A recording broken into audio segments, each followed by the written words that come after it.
আমাদের জীবনে বরকত নেই কেন? বেশিরভাগ মানুষই চতুর্দিকে দেখা যায় হতাশাগ্রস্ত। এর থেকে প্রতিকারের উপায় কি? খুবই গুরুত্বপূর্ণ এবং খুবই জীবন ঘনিষ্ঠ একটি প্রশ্ন। কারণ এই বিষয়ের সাথে আমি নিজেও একমত যে আজ ঘরে ঘরে হতাশা। যার সাথে কথা বলবেন মানুষের মনে অনেক দুঃখ, অনেক ক্ষোভ, অনেক হতাশা, অনেক অপ্রাপ্তি, অনেক তার দুঃখগাথা এগুলো বলবে।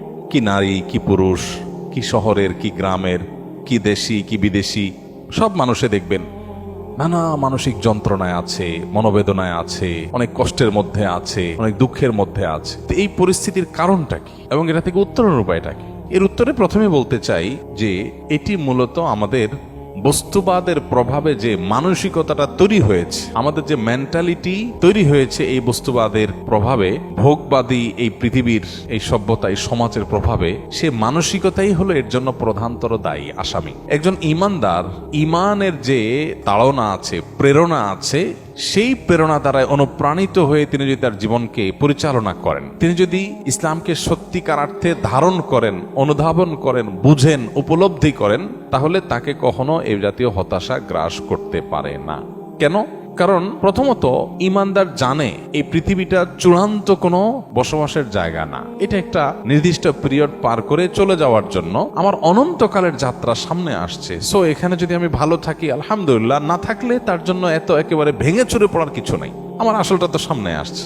আমরা যখন সাময়িক সময়ের জন্য কোথাও থাকি তখন সেই জায়গাটার সুখ শান্তি নিয়ে আমরা খুব বেশি ভাবি না, কারণ আমি জানি এখানে সবসময় বেশি থাকবো না, বেশি সময় থাকবো না। আমি একটা গাড়িতে উঠেছি, একটা গন্তব্যে যাব, ওই গাড়িটার সিট ভালো না, ইঞ্জিনে আওয়াজ করে, যাত্রাটা খুব বেশি কমফোর্ট না, কিন্তু আমি জানি আমি বেশি সময় থাকবো না, অল্প সময় পরে আমি আমার বাড়িতে চলে যাব।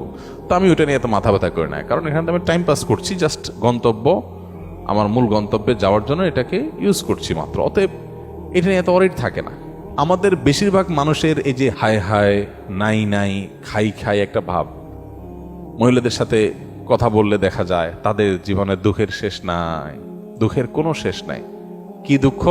যদি আলাপ করেন তো দেখবেন যে বলবে যে দুঃখ হইল তার স্বামী তাকে বিদেশে ঘুরতে নিয়ে যাবে বলছে, সে ওয়াদা আইজও সে পুরা করে নাই। এটা হলো তার দুঃখ। হ্যাঁ, দুঃখ যদি শুনেন তো শুনবেন যে স্বামীটা শুধু শাশুড়ির কথা শুনে, দেবর ছাড়া কিচ্ছু বুঝে না, ননদগুলোর জন্য সব দিয়ে দিতে চায়, ছেলে মেয়ের জন্য একটা ফ্ল্যাট প্লট বুকিং দিবে, সেটা করে না। এটা হলো দুঃখ।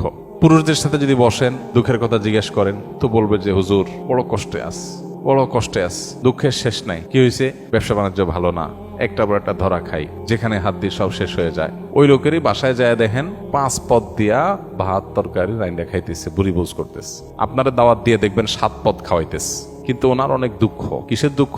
ওনার টাকা নাই। সেদিন এক ভদ্রলোক এর সাথে জানাশোনা হলো যে ওনার বাসায় আমাকে একজন দুঃখ করে বলতেছে কিচ্ছু নাই, অনেক গরিব মানুষ, তার খাবারের জন্য ভালো একটা প্লেটও নাই, প্লাস্টিকের প্লেটে খায়।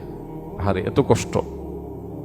এর কিছুক্ষণ পরে উনি আসলেন, দেখলাম যে এমন এক বাইক নিয়ে আসছে, ওই বাইক দেখে বোঝা যাচ্ছে এটা অনেক দামি বাইক, এটা ইউ টাইপের বাইক, কিন্তু তার বাসা ভাত খাওয়ার প্লেট নাই। আমাদের বেশিরভাগ মানুষের দুঃখগুলো দেখলে, সবার কথা বলছি না, উল্লেখযোগ্য সংখ্যক মানুষ আছে, তাদের হাহুতাশের কথা শুনলে আপনি যখন ইসলামের পার্সপেক্টিভ থেকে তাকান বা দেখেন, বা আপনি নিরপেক্ষ জায়গা থেকেও যদি দেখেন, তাহলে সেক্ষেত্রে আপনি দেখবেন যে আপনার তার দুঃখের কথা শুনে আপনার হাসি পাবে, যে এই হলো দুঃখ। বহু মানুষ আছে চিঠি লেখে, মেসেজ দেয়, মেইল করে, ভাই আমি আর বাঁচবো না ভাই, বাঁচার কোনো উপায় নেই ভাই, মরার আগে একটু কথা বলে যেতে চাই। ঠিক আছে, আসেন কথা বলি। কথাবার্তা বলার পর আমি দেখি সে আমার চেয়ে অনেক ভালো আছে। তাহলে আপনি আমার কাছে সান্ত্বনা নিতে আসছেন, আমারে সান্ত্বনা কে দিবে তাহলে বলেন? এই দিক থেকে আপনি তো আমার চেয়ে ভালো আছেন, মাশাআল্লাহ। ঈমানদার তার এই যে হায় হায়, গেল গেল, নাই নাই, খাই খাই, এই যে ভাব, এই ভাবটা দূর করতে হবে, মানসিকতার পরিবর্তন করতে হবে। ভাই দুনিয়াটা জান্নাত না। এখানে যদি সব মন মতো হয়ে যায় তাহলে জান্নাত কি? এখানে তো আপনি শ্বশুরবাড়িতে গেছেন, আশা করছেন একটা জিনিস, হয় নাই। আশা করছেন যে শ্বশুরবাড়িতে যাবেন, খুব কদর টদর পাবেন, যাই দেখলেন না, তারা ড্যাম কেয়া, শালাশালি, তারা মোবাইল টিপি করতেছে, অন্যান্য জায়গায় বলতেছে, মেহমান হিসেবে আপনাকে যে আতিথেয় করা দরকার করতেছে না। আপনার চান্দি গরম হয়ে যাচ্ছে, মেজাজ গরম হয়ে যাচ্ছে, কারণ আপনি এক্সপেকটেশন ছিল অনেক, হয় নাই। যখনই গরম হয়ে যাবে তখন চিন্তা করবেন আমি অহেতুক এক্সপেকটেশন করেছি, দুনিয়ার সব চাহিদা পূরণ হবে না। আশা করছিলাম বিয়ের পরে খুব শান্তিতে থাকবো, এখন বউটা দেখে বেলাইন। মহিলা আশা করছে যে বিয়ের পরে বোধহয় লাল নীল নাটক সিনেমায় দেখছে, স্বামী ঘুরে নিয়ে বেড়ায়, হানিমুন করে, এই করে সেই করে, এখন দেখা যায় যে স্বামী ঘরেই আসে না ঠিক মতো, কি হানিমুন। তো এইরকম পরিস্থিতি একজন ইমানদার চিন্তা করবে, আল্লাহ তাআলা আমাকে আরো বহু দিক থেকে সুখী রেখেছেন, আমি আল্লাহর কাছে পরিতৃপ্তি এটা প্রকাশ করব আমার অন্যান্য সুখ দেখে।